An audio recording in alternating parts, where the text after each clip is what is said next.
A recent Boston Consulting Group study highlights that companies in Southeast Asia are rapidly adopting generative AI, outpacing other regions. Successful organizations share key traits, including visionary CEOs who champion AI, a strong alignment between AI initiatives and business goals, and a commitment to ongoing investments in AI technologies. In this evolving landscape, CFOs play a crucial role in harnessing AI for cost optimization, process automation, and real-time strategic decision-making. However, they also face significant challenges, including ensuring return on investment, managing cybersecurity risk, and addressing the expertise gap in AI. Future CFO recently spoke to Amit Suxena, head of Asia for Oracle NetSuite, on how CFOs will be essential in capitalizing on the opportunities presented by this new technological frontier.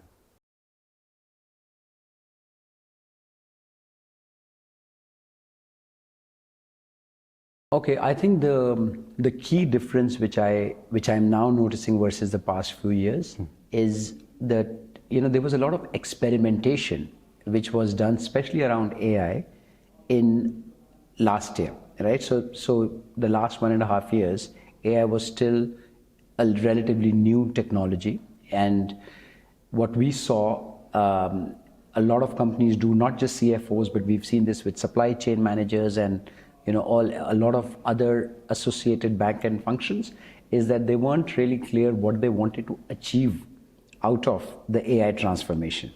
And hence there was all sorts of AI being used, but what were the business outcomes which they wanted from it wasn't sure. So this was like a lot what we were seeing. Customers just wanted AI. I want AI in my business to help me. But what we are seeing now, customers are much more clearer, or organizations are clearer, that we would like to, what are the outcomes we want to drive out of this automation? Now tell us, what can you do to help us get there? And that's a much better approach, because you're first defining what you want to do. I want to save costs. Do I want to increase profits? Do I want to increase market shares? Do I want to improve cash flows?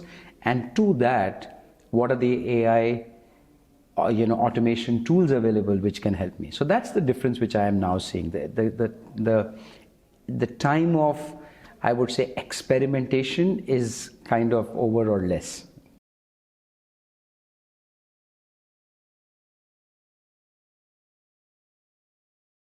The successful ones who were clearer as to what they want to get out of the whole transformation initiative, whether it is AI or not. So they were not necessarily bothered about the technology, they were bothered about the outcomes, right?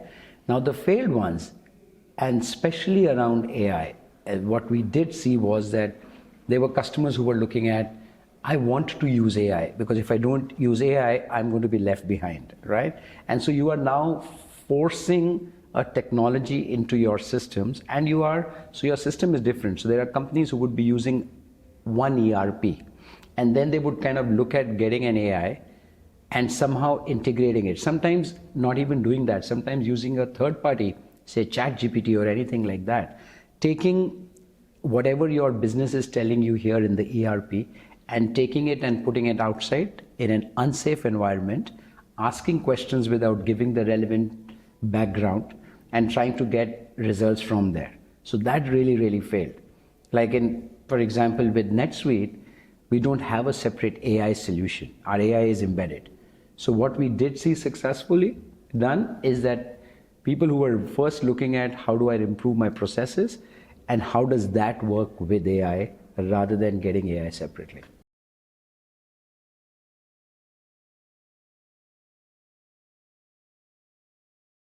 Look at what are your business objectives, right? You have some glaring ones out there, and you should be seeing how much am I losing by not correcting that. Some of it you would be able to put exact dollars on, and some of it you may not be able to put exact dollars on. So things like compliance you need to do. A regulatory reporting is something which can be automated.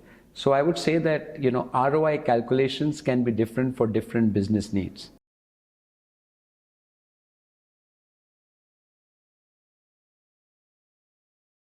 it again goes back to the basics. Before an AI initiative, what are the improvements which you are looking at, right? So that is the key. And then have regular checkpoints on where have we reached, and then see that, okay, how much have I saved from there. If you haven't defined what you would like to save, you would never be able to say that, I have gotten X versus Y. Yes, there could be some non-measured starting points. We were hearing from another customer today where they are mentioning they had about 60 people doing their warehouse management and reconciliation. Just talking about, hey, we have these different parts available. Is this availability still there or not, right? They had 50 to 60 people doing that.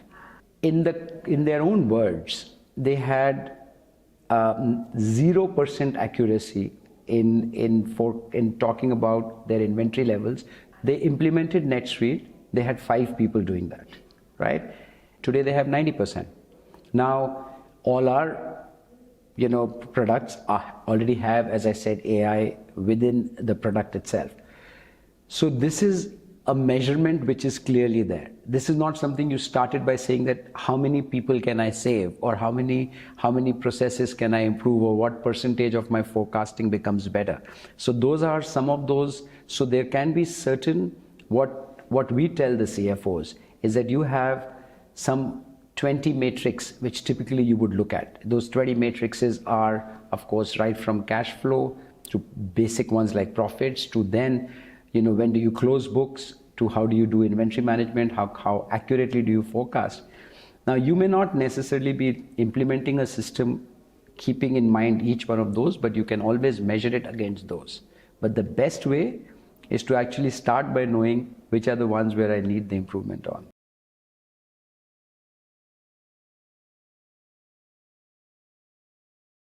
Yeah, absolutely. Look, it's change is the only constant, right? Change is always there. It's the only constant. Businesses over the years have had a lot of these disruptions. Surely the ones which recently happened are no exception. There's never a perfect external environment which would be available.